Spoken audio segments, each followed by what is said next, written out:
Greetings, greetings. This is Body-Culinary, giving you all a shout out. So right now I'm not in the food prep area, another area. And today I just wanted to come on and do a quick share about problems, or what I like to refer to as challenges with fine locks. So as someone with very fine, delicate strands of hair, hair that is Afro textured, kinky, some people would say 4C. But it's very delicate, has a tight spring. In a few areas is a little looser, but it's definitely very kinky. It's very prone to breakage, and it does not like to be handled. So I would have loved some super thick congas. However, this is what I have, so this is what I'm celebrating. I've been a loose natural, or I went back to my natural hair right after childhood. Then you have elementary through high school. And then leaving high school, I returned back to natural with some encouragement from one of my good sister friends. And I've been natural for several decades, like 33 decades, right? So, yeah. So with this fine textured hair, right, as you can see now, you can start to see where it's wider, where it was combined. So we have all these ideas about what we want our hair to look like, and that's how we determine the size of our locks. And sometimes my hair is always turning out to be something different than if I tried to copy a style. It doesn't look like the style. In terms of density, it's doing its own thing. And even in terms of leaving my hairline and not twisting, it's constantly like a discovery process, right? It's a constant discovery process, and what I like to call, relaxing into radical self-acceptance. And I really have this thing about enjoying my own hair and my skin and my nails. Firstly, because it's a sign of health, and I can see what's going on with my body when I can see my nails and so on. I can see what's going on with my skin. I'm saying it as someone that's had lots of acne. So one of the current challenges that I've had, in one of the last videos, I broke down and finally gave myself a hot oil treatment because, I was refusing to put any kind of oil in my hair. I don't like oil to run into my face, on my clothing, on my bed linens. And as someone that had a lot of acne, and I'm in a very hot tropical environment, and I exercise a lot, I'm always concerned about the oil collecting dust from my hair or the garden or outside, and then running down into my skin and clogging my pores. So it's one of the reasons I don't like oil. However, in areas I've mentioned in some of the videos, I feel like I'm getting a really nice haircut where the hair is breaking off because it's dry.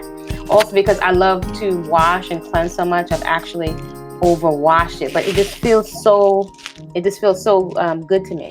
So I just washed it with a diluted, very natural shampoo, which is very costs a bit more, but I can tell you 100%, I totally feel the difference in not using a cheap brand that doesn't have silicone and this and that. It's like one of those shampoos you go to the health food store that has like nothing in it.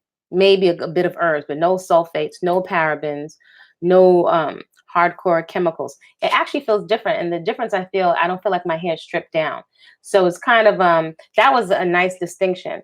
But it's been kind of like a reality check to see that, you hear people say that the ends of the hair are the oldest hair. So I can see what's flimsy right there, that's like a weak part in the locks. Also because I was addicted to putting beads and shells in my hair. I love to adorn myself, right, and appreciate. So I would probably have beads all over this thing right now if I didn't really see that it really compressed the locks at the bottom and made them much thinner. So that was also incentive to let them combine. Because my hair is so delicate and prone to breakage, when it does get some length, I want them to be able to have some strength at the root. And now that they combine, it almost feels like they need to combine again. So, that's why I'm like, it's always like a meditation and a relaxation into radical self-acceptance, because sometimes you don't know what your body is going to do. And instead of fighting it, it's an exploration process. So it's still damp. So it's going to shrink, right? And it has this sandy brown color, which is interesting because hard water will make my hair look dusty, and gray, even after, I've just rinsed it. So I have to be very careful. Say, for example, I do have a filter.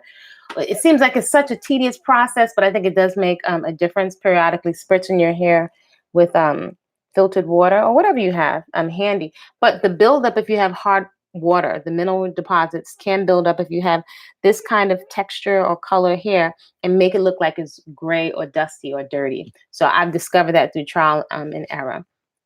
So it is dripping. And then I just recently tried to give myself or gave myself a hot oil treatment, and it looked shiny, it looked better.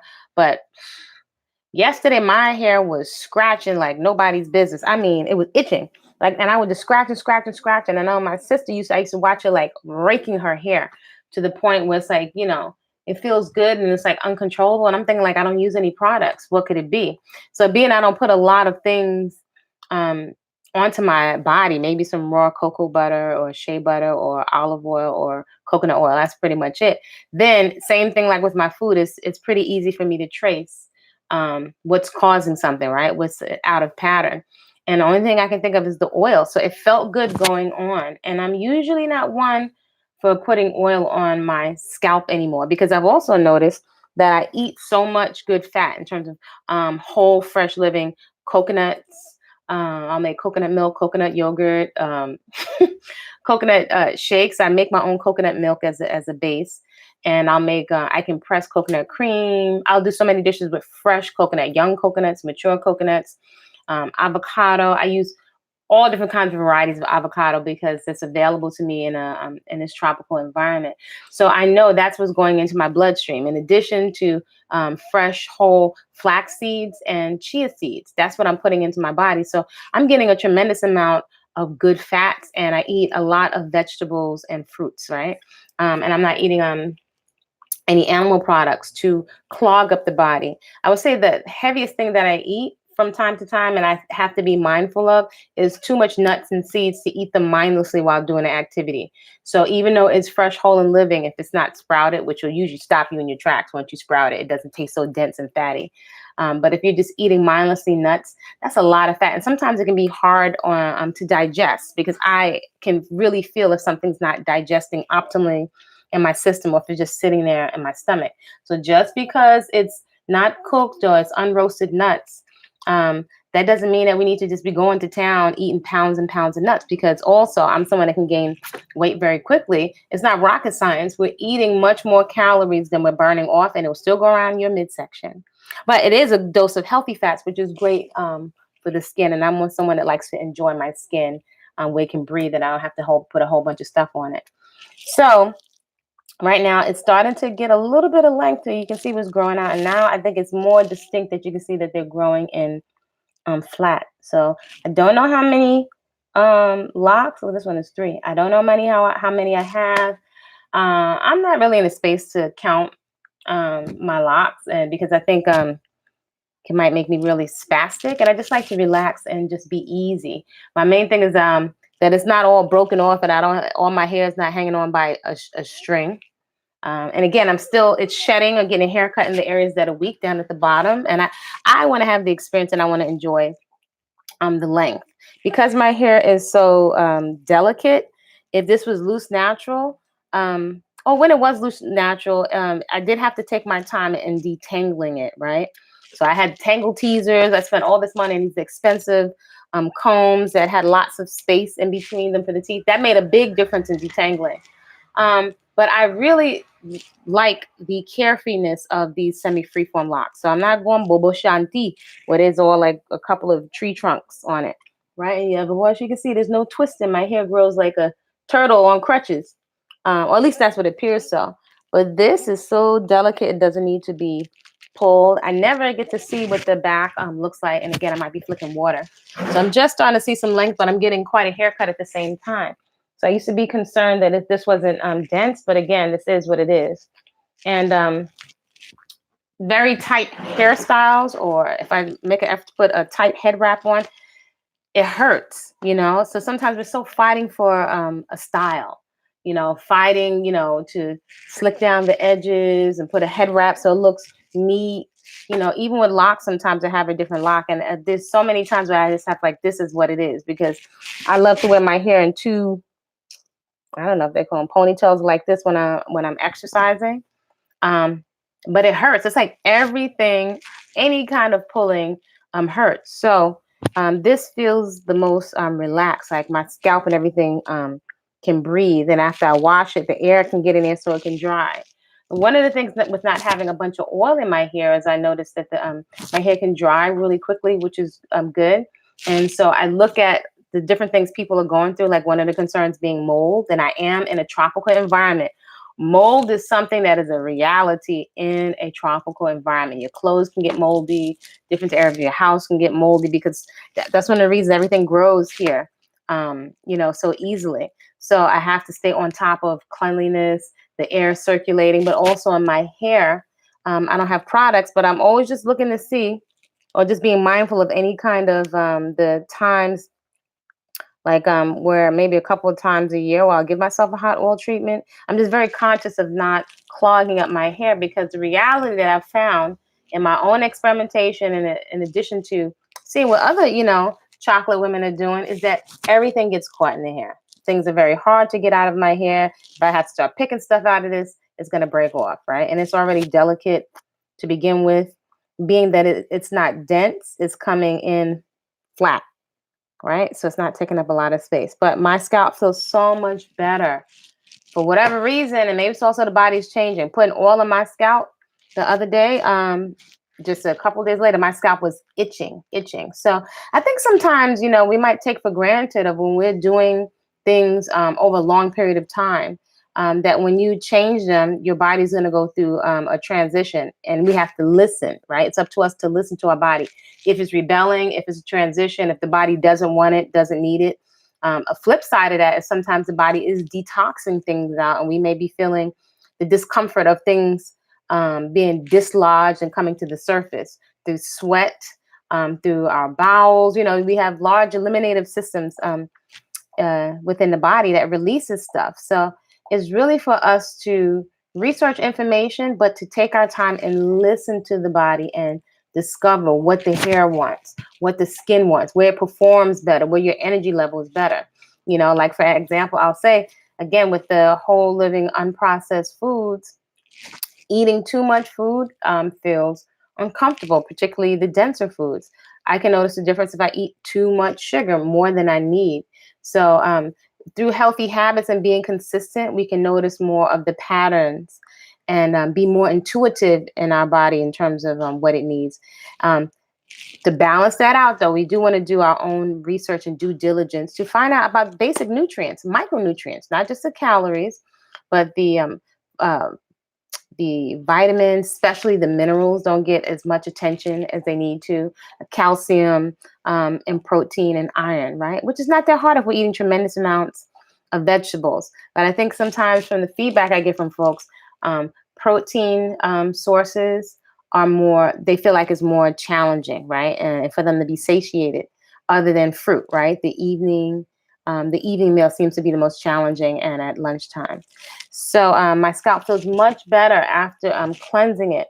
But it just appears I've seen numerous times my hair, as much as I love the smell of coconut oil, my scalp, I was just like raking and scratching. You don't want to damage also your scalp. So my scalp doesn't like it. Some things, it feels great on the hair, but I know over time, my hair can start to feel heavy and stiff from oiling it because it's getting lodged into the hair. So it's such a learning process. It's kind of like you want to just go along, or I'm going along for the ride to see what my body is doing, how my hair, everything is responding.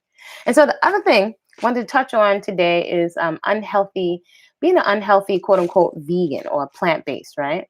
Many of us are striving to improve our health. That's a priority.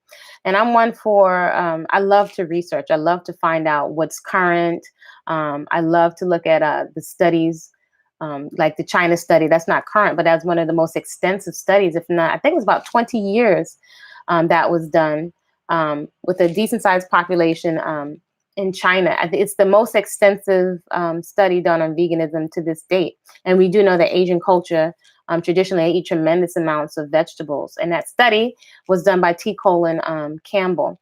In addition to his study, many of the who's who in terms of who are the icons in the chocolate community around holistic health, vegetarianism, fasting.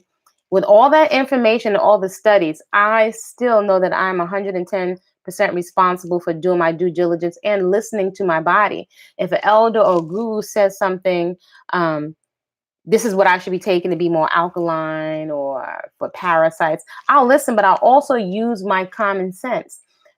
Could be too much herbs at one time. You could be pregnant at one point, and that you can't take all different kinds of herbs when you are pregnant. So we don't want to just put that in somebody's hands and not do our due diligence and research on our own. Like, so you go for second, third opinion. Today we do have the advantage of the internet to double check, right? And do some kind of research. It could also be information overload, but still, it's our responsibility to have a basic understanding of what it is that we're putting into our bodies. And if the body is having a response, if the hair is falling out, if it's burning, if you get itching, your body is talking to you. Just like I like to say, the food is talking to you. If you see your midsection is now looks like something else, or like we're carrying a baby or several babies in there, we're not digesting the food, we're not metabolizing the food. And so some of the research that I was doing this early day as I was doing my chores in the kitchen, I found it really irritating. It bothersome, almost like I would even say just very disturbing. It was very almost angering when I looked at the amount of things they say that you can't eat 10 foods never to eat again. Um, and they named on the list, it was a two-part video. Maybe perhaps I'll see if I can find the link. What was mentioned was margarine, right? Margarine, eggs, bacon, strawberries, um, uh, colored dyes like FDC, blue, red, and yellow. And the World Health Organization, and I know from working in the fitness field at a really top-notch gym in New York, that there was studies, right? Cutting edge gyms and people that really have the money to invest, and they make a choice to invest in themselves for a reason, right? They want to go to where people are educated. So much education, which I'm really grateful that I had to take on working at this particular gym. And this is public information. The World Health Organization years ago determined that all of these canned meats, and cold cuts, sausages, they are classified as a carcinogen, which is cancer causing, and sometimes it's just really, I find it irritating. Also, smoked meats was in that category. And I just sometimes find it bothersome that we don't take more responsibility for our health and reading the ingredients and looking at how the food is processed. On the same piece of information I was studying was talking about fish not only not being beneficial in terms, but they didn't focus so much on that fish with the health.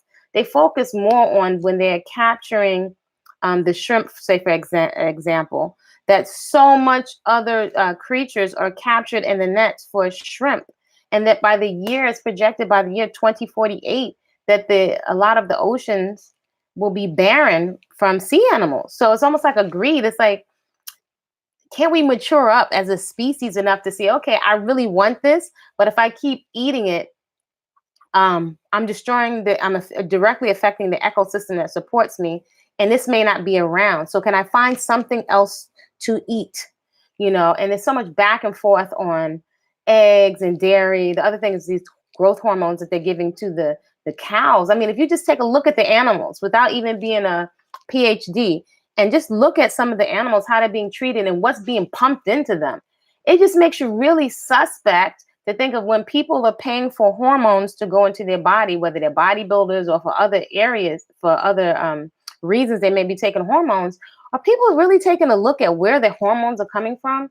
Do you really think their hormones are coming from other animals? Are they coming from other humans? These powerful hormones that have the ability to alter our characteristics, where are they coming from? It's a paid business, So I just think it's very interesting. I feel like we can be so gullible as consumers, as people, today spirituality is global and more information is made available, but we can be so manipulated by our desires or what we want to see. And sometimes just not put things into a common sense context.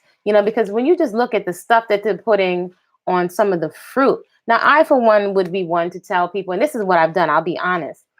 Over the years, when it came to organic produce as someone that was balancing a budget, there were numerous times where I just ate conventional produce because I'm like, I'd rather eat the conventional than the frozen. I'd like to eat fresh food that looks still like fresh food that hasn't been cooked to death or it hasn't been frozen to death so I can taste the food.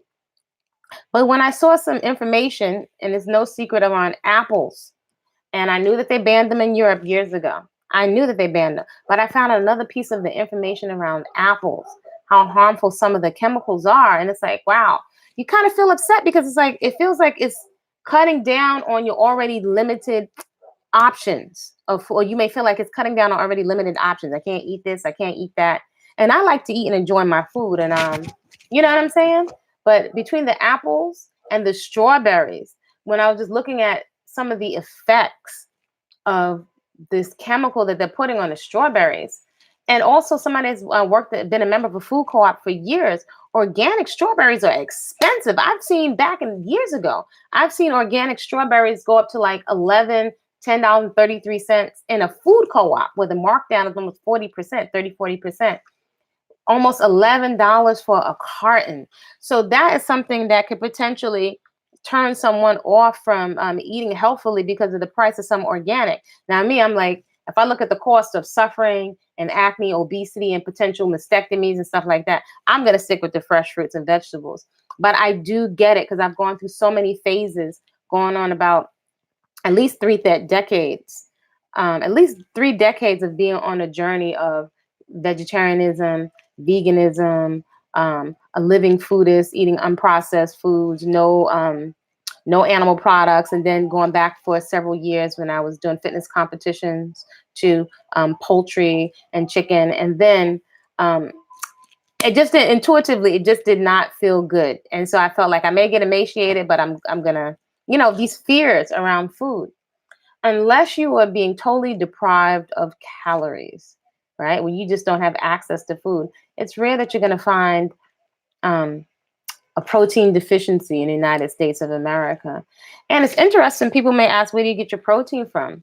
The body's a living. It's electric. It has life force. Does anyone ever stop to think, like, where do you get your life force from? Where do you get your electricity from?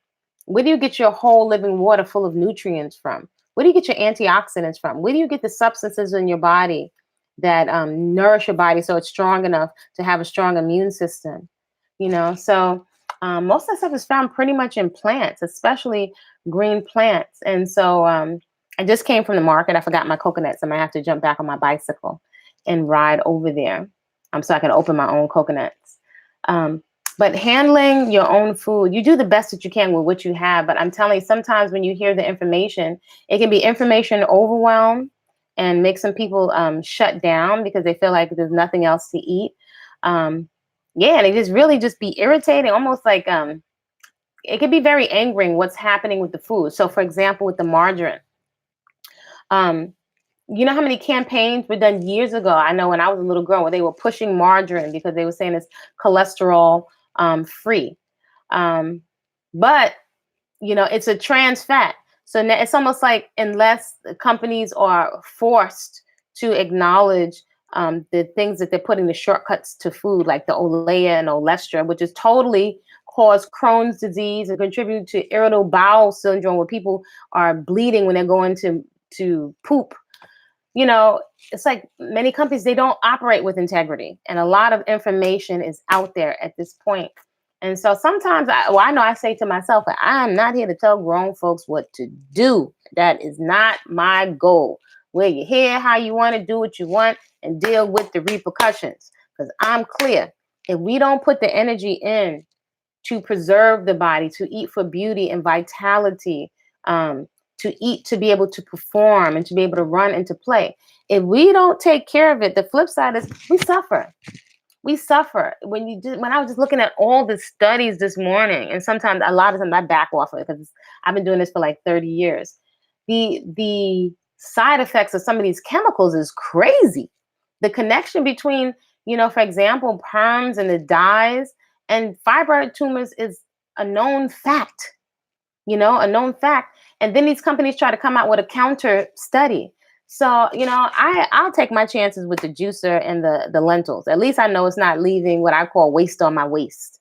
You know what I'm saying? Using my common sense, doing my due diligence to find out how, not just the food you're eating, but how can you absorb the nutrients from the food? That's a whole nother conversation. But these are things that would be traditionally passed down to us as we're sitting next to our grandmothers, as I did with my grandmother grating coconut. That's how you get some of the wisdom on what plant to do, to use for what to use when you're pregnant, what to give your family if they have a stomach ache or an eye infection, or you know what I'm saying? It's not being passed on. So I'm just doing my little part to share my real love and joy and passion for food and being creative with food. But I also am very clear. I don't want to perform or look like a gluttonous chef, and I really do like to eat, and I still have to watch gluttony, fitness, and all of that, and mindless eating, without making judgments. But if we're eating and we're not noticing that we're eating primarily for entertainment and we're overstuffing the body, we could be taking all of these nutrients and supplements, but we're just taxing the body. We're forcing the body. I like to communicate in pictures so you get it. We're forcing the body to deal with all of this food. It's too much. I would definitely say with living food, you notice you will become much more present to what you're putting into your body, because it's a different level of quality. It's different from eating something that has been put on the shelf that could stay there indefinitely for years. I like to think of the visual of kind of like if you had dry dog food or cat food that can sit in a bag in the warehouses indefinitely for years. Um, Whereas if I'm eating food that's fresh, that will spoil, that's a good sign that it has life force and energy. And the body responds differently to those fresh, whole living, unprocessed foods. So food that is cruelty free, first to my own body temple, and then to other creatures I share the planet with, and balancing out, taking only what I need. I think, maybe may not think about it because we live in cities and everything is mass produced. We don't think about waste. But even having a small garden, when you grow a garden, you've spent all year or 3-6 months nurturing a plant, you're not likely to throw that plant into the garbage if you see a spot that doesn't look pretty on it. Or you might even see a worm on one part. You might just cut it off. Because when you are connected to the production, it's like on the inside job. It is humbling when you participate in growing something, which is why I encourage everybody to grow something. Everybody can grow something, even if you're in a city. So, or a small apartment, which is how I started out, right? All of us have to work with what we have available to us in our environments, and get joyous about it, be grateful for it, and make the best of it, and be determined to have fun with it. It's not that life doesn't have its challenges, but this lifestyle is a fun lifestyle. Sometimes I wish people could see me on my bike, trekking up these hills with all of these bags on my on either side of my handlebars. I did that in the city with my sister, going to and from the co-op, even in the rain and the snow. And so, my sister and I was speaking this morning because she went out to train some clients that she was like, wow, I really don't have to work out as much. But if you think about it, literally the fitness is worked into our day because it is walking up the hill with the bike with groceries on the handlebars and produce is challenging. These are some steep hills here in Central America. So fitness is built into the day. When my sister has to go up, I wouldn't call it a mountain, but it's some super duper steep hills, all kinds of training equipment on her back and stuff. That's a workout. So there's no need really to go and do cardio for hours in the gym. So some of us are so abhorrent or so, I don't know, sometimes it seems like repulsed by adding activity into our day. We may feel like, oh my gosh, I'm doing so much. I refuse to walk up these stairs in the train station. I'm taking the escalator because it's no nature, and it's everybody's hustling, bustling. It doesn't feel like fun. You just it's like a treat to just relax. But adding fitness and activity, even if we don't call it fitness, activity into your day, it's built in. So you're burning so many calories. I watch my sister shrink with eating the same food from just the routine of her day where she has to ride her bike to train clients. I know if I get into some of my habits of fitness and then I scale back, I can notice immediately my body feels stiff. My body feels much more open when I'm not stuffed down with food. And I invite people to, just come with me for a second. This is a mentality that is not about dieting. It's very intuitive. And more so than vegan, even though it's no animal products, it's about being cruelty free and getting the best quality that you can that's available to you. I love the lifestyle. So my hair and my body, all of that is inclusive. I did recently purchase some things for me to play with, some vegan nail polish. So I'm not a big makeup person. I really like enjoying my own hair and skin and eyelashes. And I'm always just, exploring, because I'm also thinking about, as a people, we use so much beauty products. I'm always thinking, well, how could we create some of these items for ourselves? So I always put that on I'm not going to come up with all the solutions. But this was one brand that I found of as an experiment, just some clear lacquer that's a vegan polish. I don't know if it will come off when I wash my hands in water.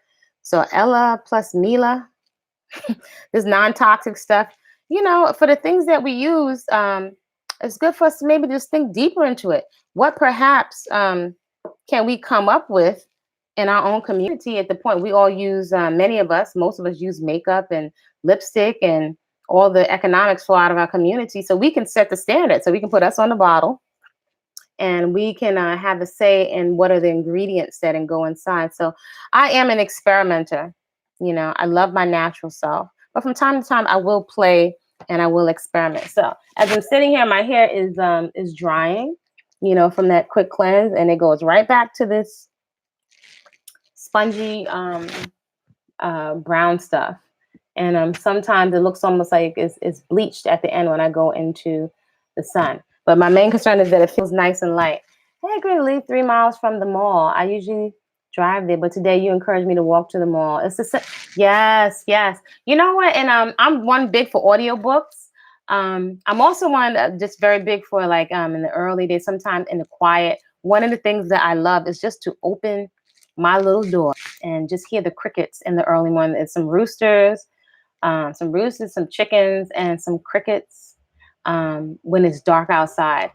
It's a little thing that gives me such peace. You may just have a window that's near you, and I'm really big on relaxing into your own body temple, the body parts that you came to this planet with, rather than cutting them off and mutilating. And that's everybody's choice.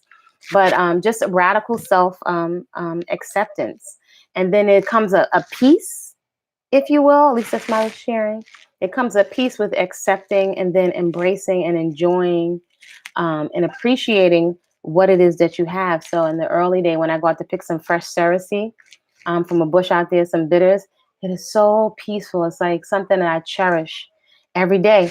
Do people ever think about that with all this dieting, right? If we don't, as I said to one client 2 days ago, and I'm saying, I'm a real simple person and I like to communicate in pictures.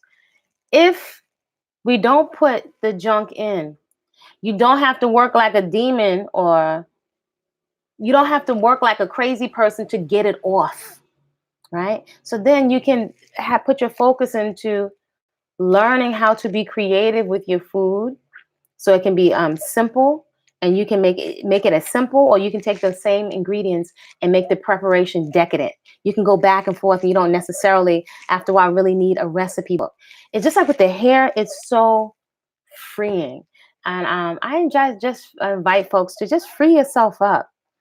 Free yourself up with constantly wearing makeup, which is not wrong. But sometimes the more and more and more you do, maybe women out there, let me know if you can relate. Once you get used to yourself with the mascara on, when you take it off, it's like, ooh, if you listen to your dialogue, oh, I don't like myself without mascara. I have to put it on, And then if you get used to always having slicked edges, you might feel ugly when you don't do that. So you sit in acceptance of this is what my hair does. Actually, my hair is super soft. There's nothing in it. No oil, no nothing. It's just soft. And it's like, wow, these simple things are like an epiphany. When my hair was loose, natural, it's like you get all these hey, greetings, John. Greetings, Zori. You feel like and you're marketed to, right, with these programs that you need conditioner to have soft hair. Right? You need conditioner. I got to the point where I got rid of my shower caddy, especially after having all of that acne and just being creative because I was buying a lot of my fruits and vegetables by the case at a wholesaler or at the food co-op. So I'm like, why should I throw all this stuff out? The more I study food all of these years, I'm like, I could be putting this stuff on my face. And so I got rid of the shower caddy, which I can breathe more when there's not so much stuff because it's so easy for us to acquire apartments and houses full of stuff. It's almost like our houses become a place we stop off and change our underwear and take a shower and take a nap and storage places. Like you ever see those big storage places people pay for storage rooms? Well, we're just storing stuff. I don't know about you. It feels suffocating. So too much stuff. For a long time, I didn't wear any jewelry or any makeup. For me, that was my personal ritual just to get used to my own face and skin. Because the flip side of that is one time when I had all the acne and the scarring, to feel like I had to wear makeup on, it was like I felt like ashamed because of the marks that were on my skin that I had to wear makeup, and I was eating healthy, so that was like triply frustrating. But I had to figure out what I was eating too much of, me not taking sufficient rest, stress, all of those things make a difference. They're all connected. That's why it's a lifestyle. It's not dieting. It's good to just feel comfortable and also to find styles that work for your particular hair. A lot of styles do not look a certain way on my hair. Sometimes some pictures, my locks may look thick, but they're not. If anything, they're growing in nice and flat. So I'm just accepting it. And so this frizzy hair works for me. Once I start doing all of this stuff, then it looks different in terms of the frizzies that it is. So even my hair was loose natural, I would do lots of puffs and things because those are styles that complemented my unique hair. So everybody, you got to find what works for you, what you feel comfortable and what you feel attractive in, what styles work for you. For example, I love things that fall over the shoulder. I like what I see when I look in the mirror to me. Even if my young adult would say, Mommy, I don't like that style. I like the 70s style. I like when you had the afro. And I was like, well, thank you. I really appreciate your feedback, but I actually like this style. So I enjoy, sometimes I will just smile at myself in the mirror. And so that's a long time coming. Of being just comfortable. I enjoy myself. I enjoy looking at myself and feel comfortable in my body. I also enjoy when I feel free again and not bogged down by too much food. Too much food is too much food. So again, there's going to be more content that's coming around mindless eating and also being mindful and very present while we're eating, because I think that can be very beneficial. I found it very beneficial, and it's a journey. It's rather than making it a big thing or overwhelming, it's being present in the body. So we don't just need entertainment. That's all taking us out here, right? While there's an undercurrent of anxiety where we feel like I have to be doing this, I have to be doing that, I got to look like this.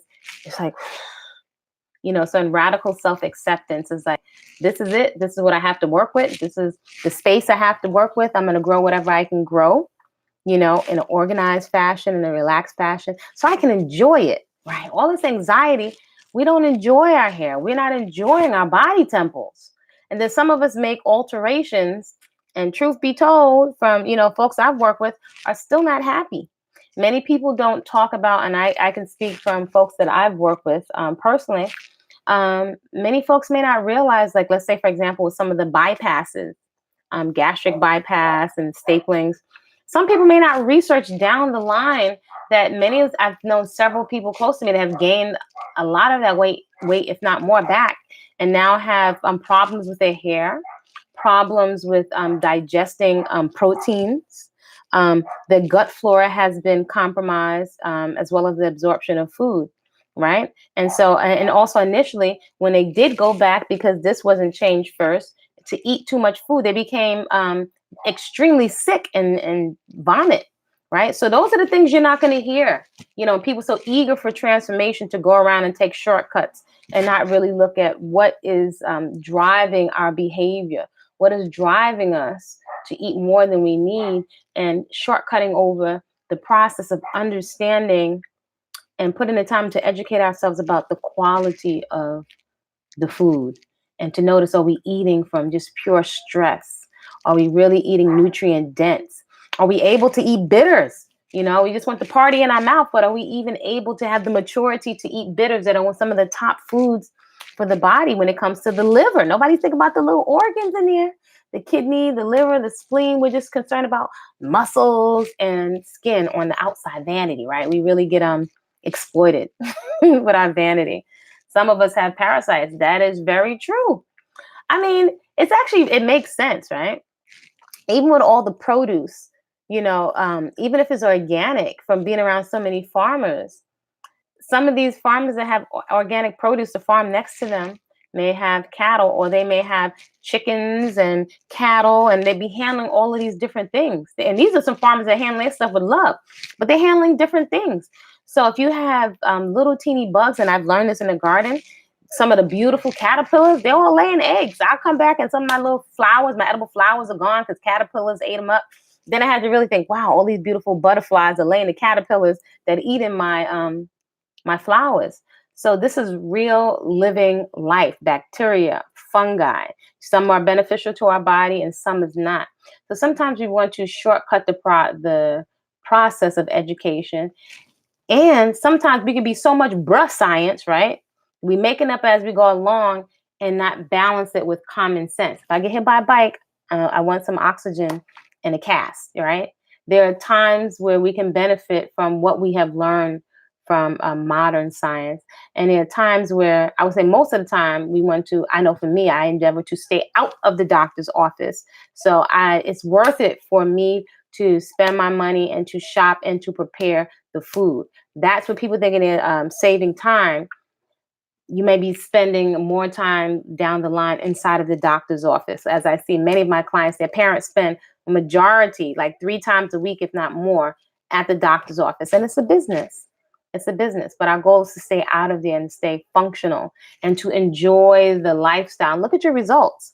I could say I'm vegan. I was at one of my unhealthiest weights with really jacked up skin as a vegan at that time I was eating lots of fruits and vegetables, but if I look back, I ate so much health junk. I was eating the organic Oreos or the vegan Oreos and the cereals. Also, I have a son. So in an effort to find things that would not be, that could vie or compete with the Captain Crunches and other stuff, sometimes I would buy quote unquote minimally processed, but it was still processed foods from the health food store or the food co-op, and they were actually quite pricey. So if you look at some of these videos, you'll see that I'm always saying that your food bill will go down and the weight of your bags, your produce bags will go up the more unprocessed. And perhaps that's a way, I just kind of vibe that cruelty-free and unprocessed is more approachable to many people mentally, right? It's something that that they can comprehend, right? Just eating food that has not been processed to death, because it makes sense more so than just having an allegiance to a label, right? We can have allegiance to the label, but that doesn't mean that we're just charging the computer up. That doesn't mean that we're thinking critically about our food. And some of us just don't feel like we want to. But if we don't invest the time in our body temple, we pay. And sometimes we can get away with good genetics, and a lot of times we can't. I know we like to say black don't crack, but we can crack from the inside. We can be looking great from here up or here down and the ankle down, and everything in the middle is like a hot mess, So it's really up to us to do due diligence, because it's very easy to be unhealthy, but you're vegan, and eating too many fat sauces or putting junk food sauce on top of the vegetables, so it's going to require some us learning, taking the time to learn about the food. It's not any more difficult than it was to learn how to make a lot of the meat dishes. But I am not here to tell people what to do. I can just share with you what's working for me. I live on a planet with people that eat all kinds of things. So I'm not here to condemn people for what they're eating, because people get the results of whatever it is that they're doing on their own. I heard from the sisters telling me black don't crack because I don't look 30. I told them it will crack if you don't take care of yourself. Yeah, it cracks on the inside. If you look at a lot of our blood work, look at a lot of our midsections, it cracks. Anything, any kind of tool or vessel, if you misuse it, is going to crack. It's not going to have the longevity or the staying power. And so, again, as I was looking this early day at a lot of the information that's out there about margarine, right, and these vegan processed foods, some people may not realize, right, we have omega-3s and we have omega-6s, right? The body has essential nutrients that it doesn't produce that we have to get from food. So essential fats are one of them. And there's a balance in the body, right? Sometimes not too much, too little. There's a balance, just like our body has a balance, has a temperature. So there's a balance of 3s to 6s, right, inside the body. The 6s are the ones that we don't really need, right, and that are very easy to get in processed food. The 3s are what we need, that you would get from chia seeds, for example, and flax seeds, right, but not processed to death. So in looking at a lot of the veggie meats and the soy meats, although it may be a significant transition for many people because they're removing the flesh foods, which are pretty much where the majority of the dietary cholesterol is coming into the body. The body produces most of its own cholesterol, and that cholesterol actually has a purpose in the body, right? That cholesterol has a purpose, the cholesterol that our body produces. But all the dietary cholesterol coming from the foods that we're eating that's clogging us up. Homework assignment for you folks. I invite you to go online, YouTube, when you're done with this video, and look up the removal of I have a list, atherosclerosis, right? When we hear about arteries getting clogged, okay, arteries getting clogged, sometimes this stuff isn't real to us because we can't see it.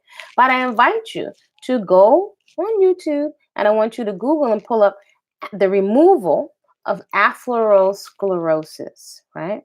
And so you're going to see if this is a vein, you're going to see them pulling something out that looks like sausage out of the arteries. So sometimes the people, like, a client was asking me the other day, don't you ever eat this? Don't you ever eat that? I'm not a food angel, but some things you could not pay me. And I was a pretty greedy individual, and I still love to eat. You can't pay me to eat it because I'm present to the pain and what it's going to cost me. So I know we all laughing and kiki, oh, we got to die, something someday. I don't care for pain, and I don't care for suffering. I did not care for all the acne. I don't care to be obese. I don't care to have my breasts cut off. Something could still happen to me. But I make a decision to be as responsible as possible. I got good sense in my brain, knowing that I'm storing up habits for years down the line. What you do to your body, you're going to pay for, whether you're a nice person, whether you're in ignorance or not. So it needs to be taken care of with pristine care. Sometimes as I'm preparing food, I'm thinking like, your body doesn't care about your schedule. It doesn't care your long hours. It wants sleep when it needs sleep. It wants nutrients. It doesn't care if you don't like bitters. That might be just the thing that your body needs. So I know for me, my approach is like, it's warming up. You know how beneficial the bitters are, to take your bitters and move on. Don't make it a big, long, drawn out production like I'm a little baby. I don't like bitters. Your liver likes bitter. Do you know how important your liver is? It's important to the function of everything. Your liver, your kidney, your spleen. These things love those bitters and sour foods. So, I just have this whole perspective on food that I feel like is really simple, like our grandmother's way.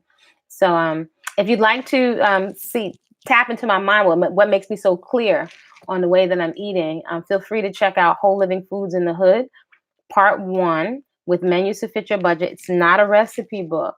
It's really letting you know my thoughts and my paradigm around food addiction as someone that was very addicted to every candy bar and candy on the market.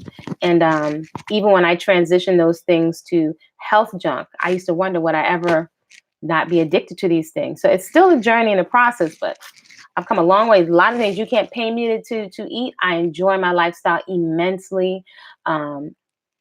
People love it when I share food with them. I'm very creative with it. It feels sustainable. I feel like you can drop me anywhere on the planet and I will be able to eat with $5, or less.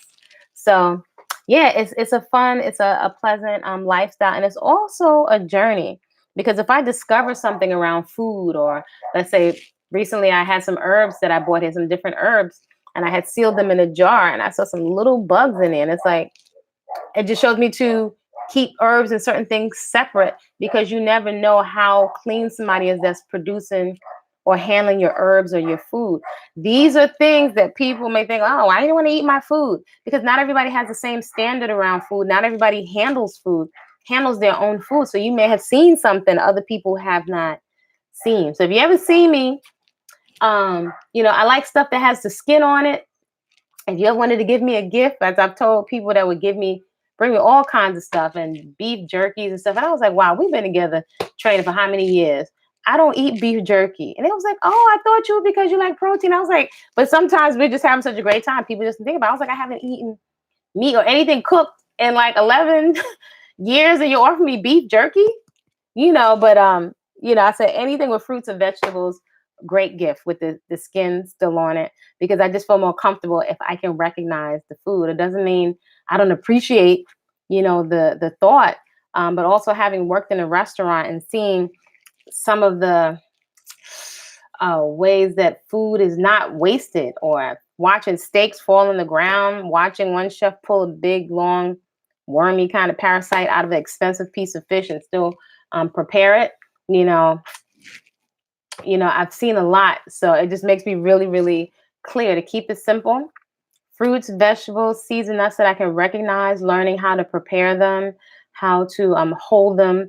So if I can have certain dishes that can last me for 3-4 days to supplement some of the watery greens. It's just a rhythm. It's just a relearning and a re-education so you can enjoy it.